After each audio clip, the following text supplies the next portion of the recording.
بسم الله الرحمن الرحيم. السلام عليكم ورحمة الله وبركاته. الحمد لله رب العالمين، والصلاة والسلام على خير خلقه محمد وآله وأصحابه أجمعين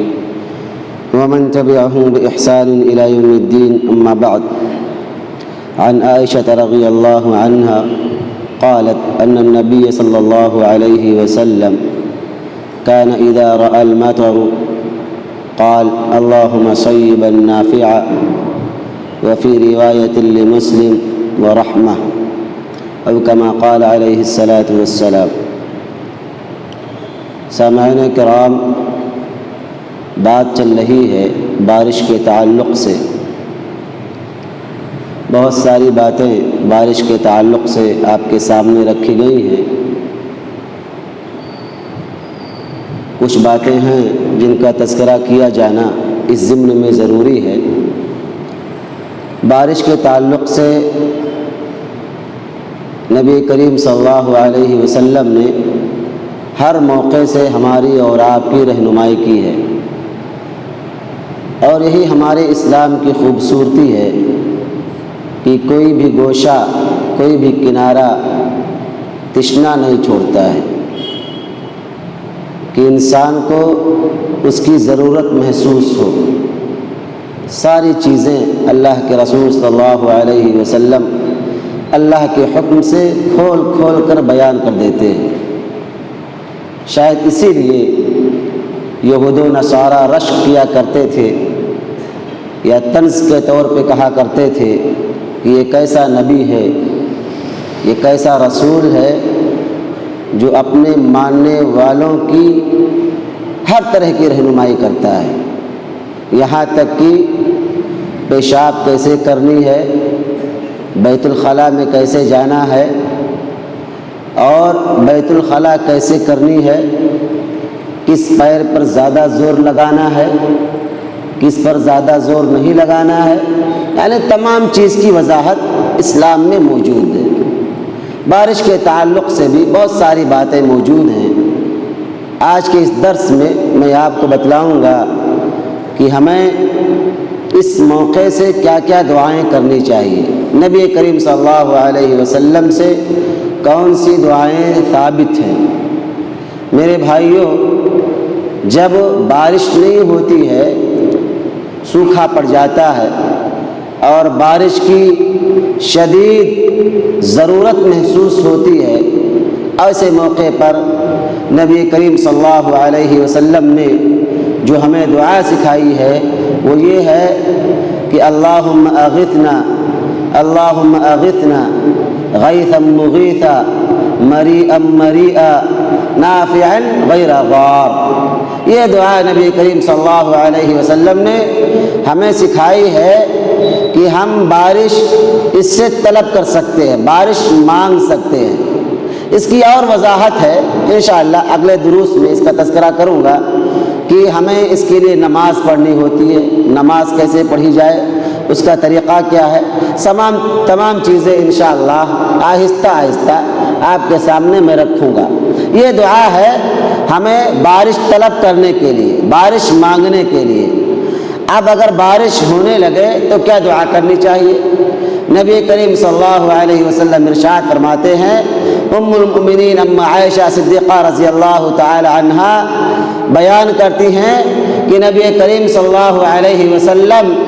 جب بارش کو دیکھتے تھے، کان النبی صلی اللہ علیہ وسلم اذا رأى المطر، جب آپ بارش کو دیکھتے کہ بارش ہونے لگی ہے تو آپ صلی اللہ علیہ وسلم یہ دعا پڑھتے، اللہم صیبا نافعا، اے اللہ تو اس بارش کو، اس باران رحمت کو ہمارے لیے فائدہ مند بنا، ہمارے لیے کارآمد بنا. اور مسلم شریف کی روایت میں ہے کہ وہ رحمتاً، نفع بخش کے ساتھ ساتھ اسے رحمت والا بنا، برکت والا بنا. آپ صلی اللہ علیہ وسلم یہ دعا کیا کرتے تھے، آپ صلی اللہ علیہ وسلم سے ایک دعا اور ثابت ہے۔ اما عائشہ صدیقہ رضی اللہ تعالی عنہ بیان فرماتی ہیں کہ آپ صلی اللہ علیہ وسلم جب بارش ہونے لگتی تو دعا کرتے کہ اللہم انی اسألک من خیرہا وخیر ما فیہا وخیر ما ارسلت بہ، اے اللہ میں تجھ سے اس بارش میں خیر کی دعا مانگتا ہوں اور اس بارش میں جو خیر ہے اس کا طلبگار ہوں، اور اس بارش کے ساتھ جو خیر بھیجی گئی ہے، جو بھلائی بھیجی گئی ہے، میں اس کا طلبگار ہوں۔ اللہم انی اعوذ بک من شرہا، اور میں بارش کے سر سے تیری پناہ چاہتا ہوں، وشر ما فیہا، اور اس بارش میں جو شر موجود ہے، جو نقصان کی چیزیں موجود ہیں، اس سے میں تیری پناہ چاہتا ہوں، وشر ما ارسلت بہ، اور اس بارش کے ساتھ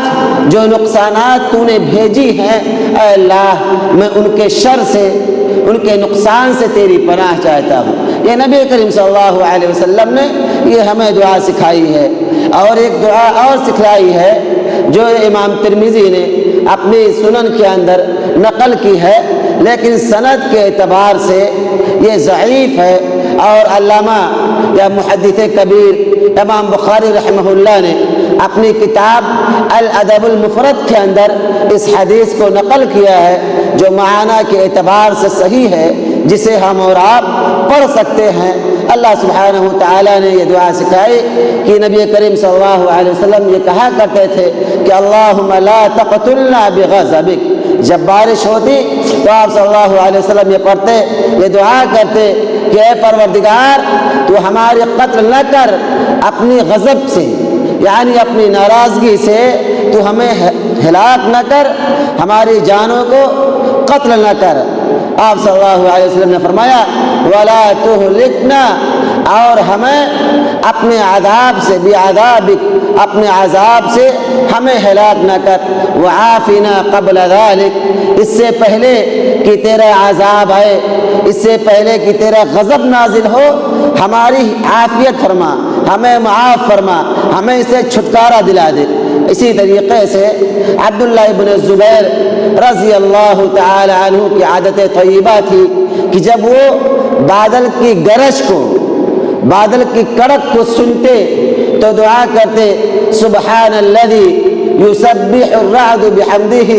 والملائکۃ من خیفتہ، اور گرج کی، بارش کی اتنی اہمیت ہے کہ اللہ سبحانہ وتعالی نے قرآن کریم کی مکمل ایک سورت الرعد کے نام سے نازل کی، جو ہمارے اور آپ کے لیے بارش کی اہمیت کو مزید واضح کرتی ہے۔ اللہ سبحانہ وتعالی نے مکمل ایک سورت الرعد کے نام سے پڑھا کرتے تھے۔ عبداللہ بن زبیر رضی اللہ تعالی عنہ اسی تعلق سے یہ پڑھا کرتے تھے کہ سبحان الذی یسبح الرعد بحمدہ والملائکۃ من خیفتہ۔ آگے بیان فرماتے ہیں کہ عبداللہ بن زبیر رضی اللہ تعالی عنہ اگر بات کر رہے ہوتے تو خاموش ہو جاتے اور کہتے اذ یقول، اس کے بعد کہتے کہ اس میں انسانوں کے لیے بہت زیادہ نقصان کی چیز ہے، بہت زیادہ گھاٹے کی چیز ہے، اس لیے ایسے موقع پر ہمیں اللہ سبحانہ وتعالی سے دعائیں کرنی چاہیے، اللہ سبحانہ وتعالی سے مانگنا چاہیے، اللہ سبحانہ وتعالی سے جڑنا چاہیے۔ اور جب آسمان کے دروازے کھلے ہوتے ہیں، اللہ کی رحمتیں نازل ہو رہی ہوتی ہیں، اللہ کی نعمتوں کا نزول ہو رہا ہوتا ہے، ایسے وقت میں بندے کو اپنے پروردگار سے دعائیں کرنی چاہیے، مانگنی چاہیے۔ امام حاکم نے اپنی مستدرک کے اندر اور دیگر احادیث کی کتابوں میں ایک حدیث نقل کی ہے جو صحیح روایت ہے کہ اللہ سبحانہ وتعالی دو وقت کی دعاؤں کو کبھی رد نہیں کرتا ہے۔ ثنتانی لا تردان،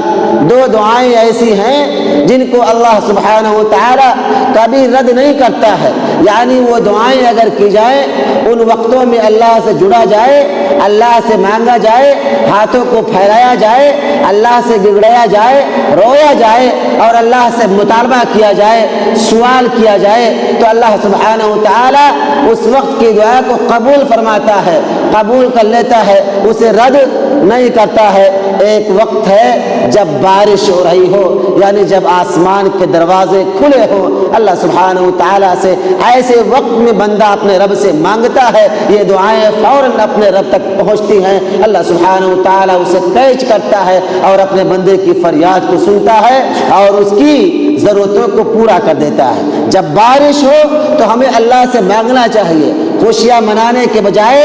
اللہ سبحانہ و تعالیٰ سے گریہ وزاری کرنی چاہیے، اللہ سے مانگنی چاہیے۔ اللہ سبحانہ و تعالیٰ ایسے وقت میں کی جانے والی دعاؤں کو رد نہیں کرتا ہے۔ اور دوسرے وقت کی وہ دعا جب اذان کہہ دی جائے اور اقامت ہونے والی ہو، اس درمیان میں اگر بندہ اپنے رب سے مانگتا ہے تو اللہ سبحانہ و تعالیٰ ایسے لوگوں کی دعاؤں کو رد نہیں کرتا ہے، قبول فرماتا ہے اور فریاد کو سنتا ہے، ضرورتوں کو پوری کرتا ہے۔ اسی طریقے سے ہماری اور آپ کی یہ کوشش ہونی چاہیے کہ جب بارش ہو جائے، بارش ہو جانے کے بعد خوشی کا جہاں ہم اور آپ اظہار کرتے ہیں، بہت سارے لوگ کہتے ہیں کہ اس سال بارش بڑی اچھی ہوئی، بہت موسلادھار بارش ہوئی، یہ خوشیاں منانے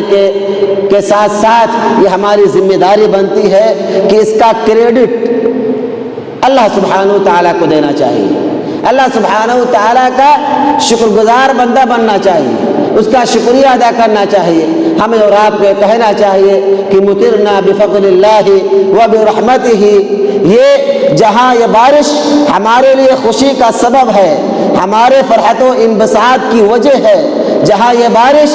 ہماری کھیتیوں کو سرسبز و شاداب کرنے کی سبب ہے، وہی ہمارے ذہن و دماغ میں اللہ کی اس نعمت پر اللہ کا شکریہ ادا کرنے کا بھی وقت ہے کہ ہمیں اللہ سبحانہ و تعالیٰ کا شکریہ ادا کرنا چاہیے کہ مطرنا بفضل اللہ ورحمتہ، کہ یہ بارش اللہ کے فضل سے، اس کی رحمت سے ہوئی ہے، اس میں کسی کا کوئی اختیار نہیں ہے، نہ کسی نچھتر سے، نہ کسی ستارے سے، نہ کسی اور پکھواڑے سے، اس میں کسی کا کوئی رول نہیں ہے، کوئی عمل دخل نہیں ہے، یہ بارش صرف میرے پروردگار کے فضل سے، اس کی رحمت سے ہوئی ہے۔ ہمیں اور آپ کو ان تمام باتوں کا خاص خیال رکھنا چاہیے۔ مزید تفصیلات انشاءاللہ اگلے درس میں۔ اللہ سبحانہ و تعالیٰ سے دعا ہے کہ مولا ہم تمام مسلمانوں کو ان تمام احکامات کو، ان تمام دعاؤں کو سمجھنے کی توفیق عطا فرما۔ الہ العالمین، بارش کے وقت میں ہم تمام مسلمانوں کو کثرت سے دعائیں کرنے کی توفیق عطا فرما۔ الہ العالمین، ہمیں ہمیشہ تیرے فضل کا، تیرے کرم کا احسان مند ہونا چاہیے۔ الہ العالمین، ہم تمام مسلمانوں کو کتاب و سنت پر زندگی گزارنے کی توفیق عطا فرما۔ آمین۔ والسلام علیکم ورحمۃ اللہ وبرکاتہ۔